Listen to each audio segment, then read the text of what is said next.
আসসালামু আলাইকুম। আমি আপনাদের সাথে যুক্ত হয়েছি দেশের বাহির থেকে।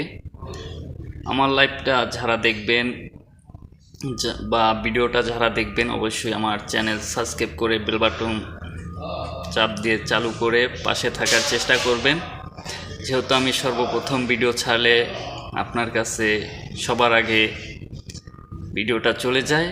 এবং যারা বিদেশে আসতে চান অল্প টাকার ভিতরে, অল্প খরচার ভিতরে, তাদের জন্য আমার এই ভিডিওটা করা। যারা আসলে বিদেশ যেতে চান, আসলে বিদেশ কিভাবে যেতে হয় সেটার পদ্ধতি অনেকেই জানেন না।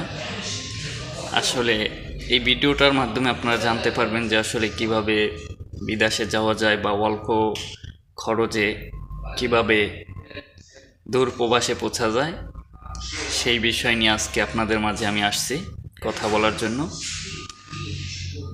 তাই আপনার সর্বপ্রথম যেটা লাগবে, আপনার পাসপোর্ট লাগবে, তারপরে ছাদ ইত্যাদি, মানে অনেক কিছু কাগজপাতি লাগবে। মানে